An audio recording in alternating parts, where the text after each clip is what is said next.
Ang isang binata ay tumalon mula sa tulay upang magpakamatay dahil sa pambubuli. Ngunit hindi inaasahang nakita at iniligtas siya ng isang boss ng gang sa ilalim. Ngunit bago pa man sila makabawi, ang boss ng gang ay hindi sinasadyang nasagasaan ng isang paparating na truck at namatay sa ilalim ng gulong.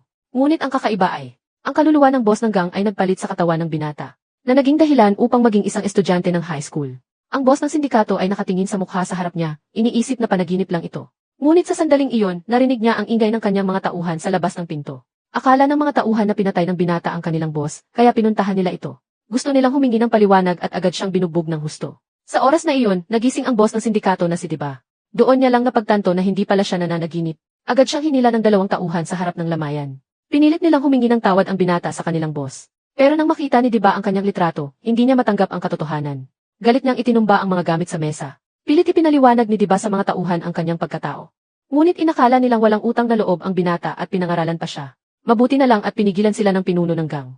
Kaya pinakawala ng mga tauhan ang binata. Ngunit hindi pumayag si Diba na mamatay na lang.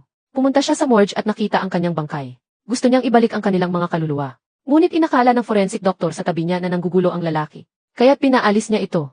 Kinagabihan, bumalik si Diba sa tulay upang subukang gayahin ang eksena noon, ngunit aksidenteng nahulog at nawala ng malay sa bubong ng kotse. Nang magising siya muli, napansin niyang wala pa ring pagbabago sa kanyang katawan at nabalian pa ng isang binti. Agad na tinanong ni Diba ang doktor tungkol sa libing ng boss. Ngunit sa 3 araw na siya ay walang malay, nasunog na ang kanyang katawan. Sa kawalan ng pag-asa, tinanggap ni Deokpal ang kapalaran na ito. At sinimulang sanain ang sarili sa payat na katawan na ito. Sa oras na ito, natuklasan ni Deokpal sa tablet na ang may-ari ng katawan, si Lee Hyun, ay isang mayaman na estudyante sa high school. Ngunit ang hindi inaasahan ay si Lee Hyun sa paaralan ay patuloy na binubuli ng mga bully sa klase. Sa simula ng pasukan, pinilit nila si Lee Hyun magnakaw ng mamahaling alak sa bahay at ibenta ito. Ngunit unti-unting naging mas mapangahas ang bully sa paaralan. Inutusan niya si Lixian na tulungan silang magnakaw ng alahas at sigarilyo. Kapag tumanggi si Lixian, siya ay walang tigil na bubugbugin. At sa araw na ito, si Lixian ay tiningnan lang ang kaklase niyang si Shejing ng matagal sa klase. At ginawa siyang stalker ng bully sa paaralan. Lahat ng kaklase ay umiiwas kay Lixian. Maging ang mga bully na hindi pa nasisiyahan ay ginagawang laruan si Lixian. Ang pinahihirapang si Lixian ay umaasa na si Sikyong ay tutulungan siya, ngunit umalis ito nang walang pakialam.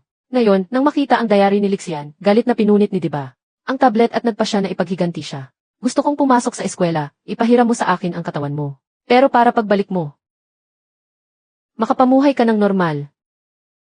Pababagsakin ko silang lahat. Dahil ito ang aking espesyalidad. Pero kinabukasan, isang babae ang dumating sa ospital at nilapitan ang binata. Galit na galit siyang sumigaw kung bakit niya piniling magpakamatay. At nagreklamo pa na sapat na ang pagpapahirap sa kanya ng ina ng binata na isang mayaman. Hindi niya inakala na pati ang anak niya ay gagawa ng gulo. Ang ina pala ni Rixian ay ang pangalawang asawa ng chairman ng isang